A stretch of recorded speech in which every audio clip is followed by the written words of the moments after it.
Hey everyone, this is going to be my first video going over and reviewing the current studies that I'm studying. And when I first made this channel, which was a while ago, I wanted to make and upload some videos going over stuff that I've learned about the world, especially on religion, philosophy, and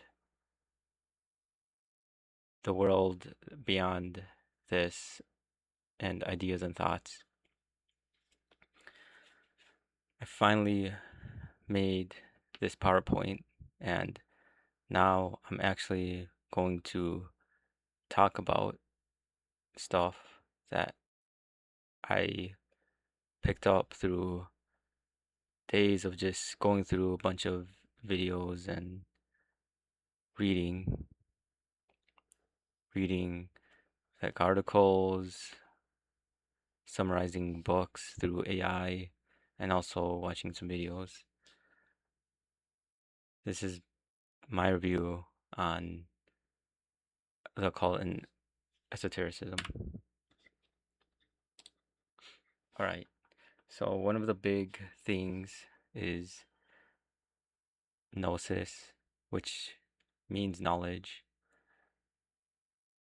And what gnosis is, what Gnostics believe in, is that there is a world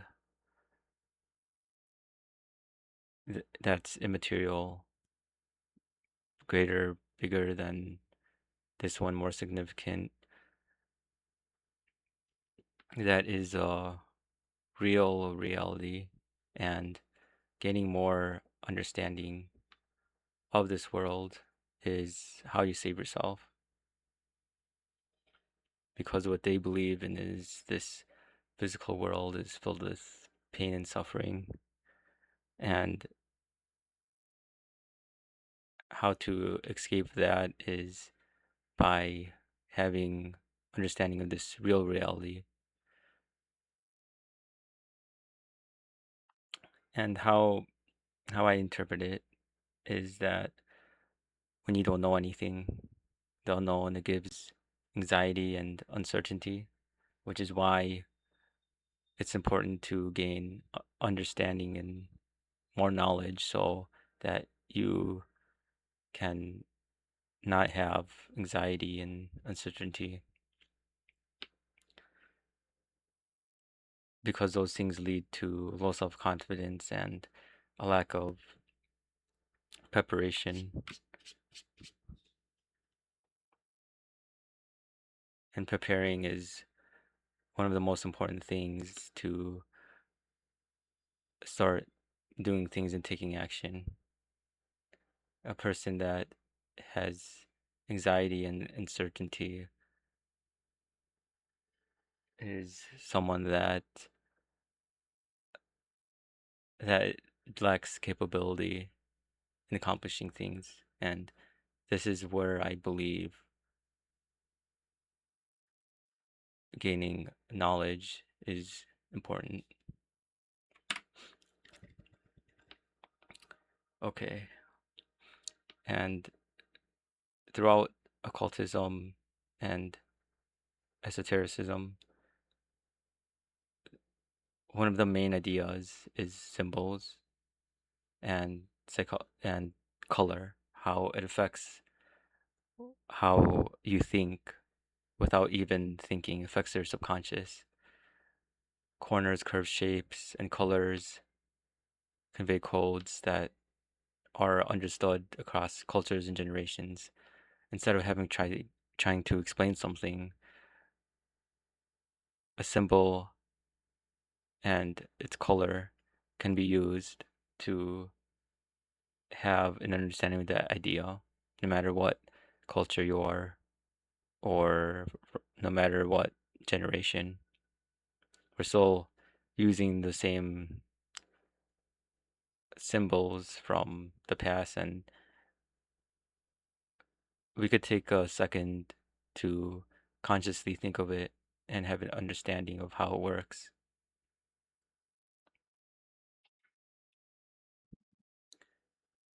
And even if we don't do that, we we still know the meaning of it subconsciously. All right. So the Bible is filled with storytelling and also myths. And the importance of storytelling is that it it teaches lessons, it gives you understandings easier than outright saying. Like my favorite example is if you want to teach someone or if you want to teach children not to lie, you want to talk about the boy who cried wolf. That would stick into their minds better because it has a conflict and then there's like a lesson afterwards. It's better to tell things as a story to teach something than telling them what you believe. Telling people what you believe, it's just so easily forgettable. That's why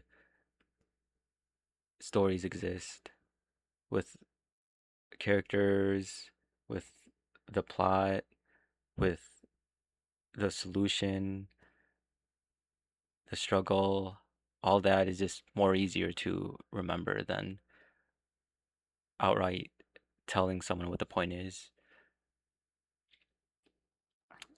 And every single religion is a bunch of stories with characters may that may have physically existed, but maybe have been interpreted differently. Their names changed, and their stories changed too. It's might have might be more exaggerated, or the the specifics has been changed, but the whole purpose of the story is to learn the lesson.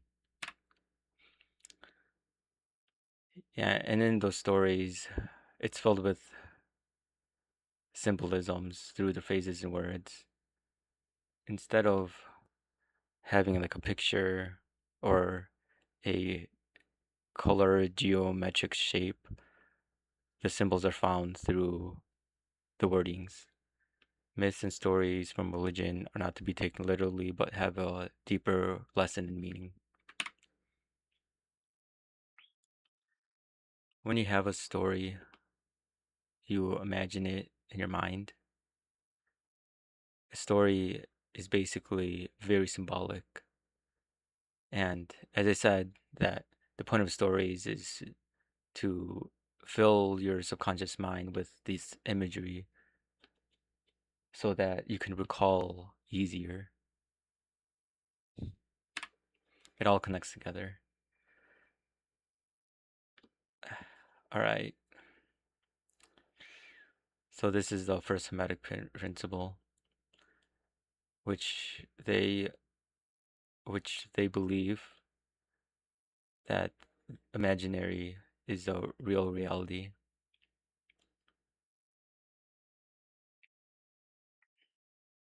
The law of mentalism, yeah, that's what the first Hermetic principle is.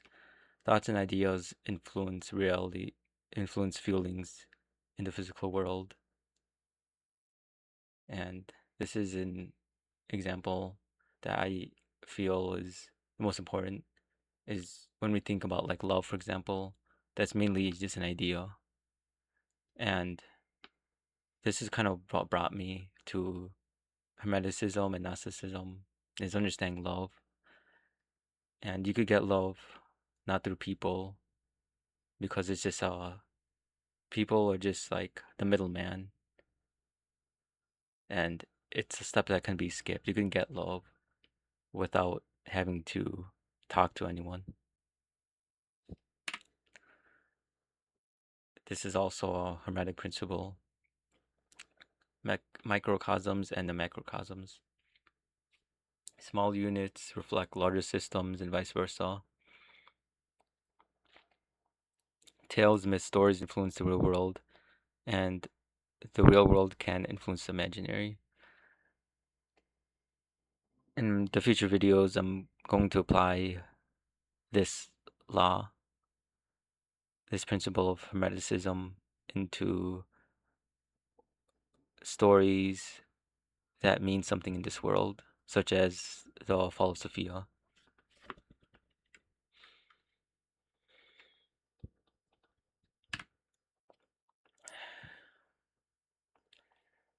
Another big topic is breathing. And I find this mainly in through yoga, although there's a lot to study here, and I didn't go that much into depth with it. But there are ways to breathe, different techniques, and this is just like a whole area to study. Basically, how it works is it helps bring oxygen to the brain. It's a activity that brings mindfulness, and at a physical level, it helps lower your heart rate and stress. Also, the majority of symbols through religions and stuff is there's a whole topic on dancing and gestures. And gestures are basically body movements and poses to anchor ideas and feelings. Another topic I want to go into, which there's no slide here on, is about NLP, which stands for Neuro Linguistic Programming.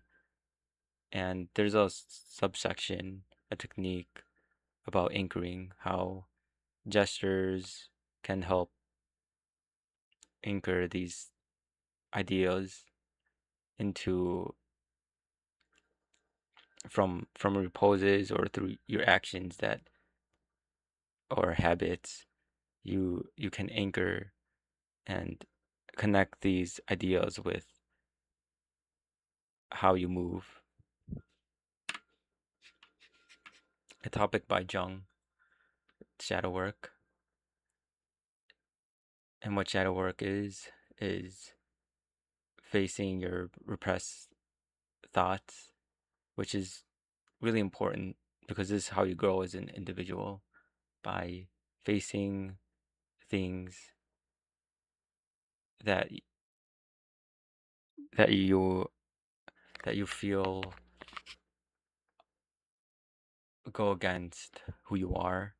And why that's important is because you'll never grow if you don't face what you repress head on.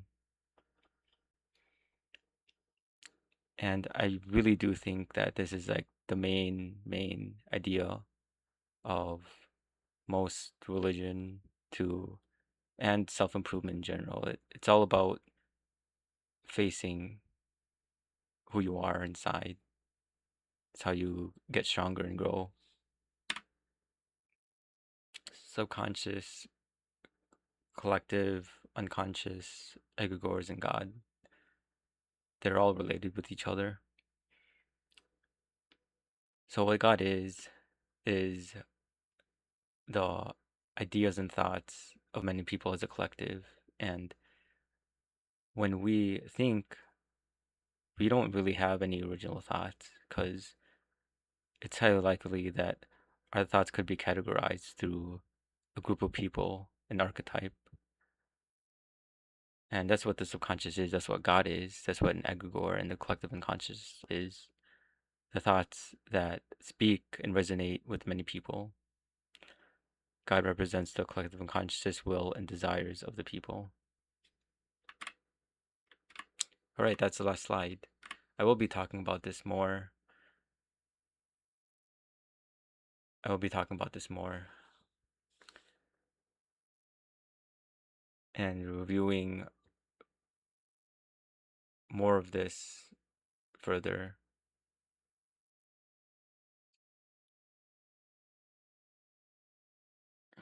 Okay, that's all for now. Bye.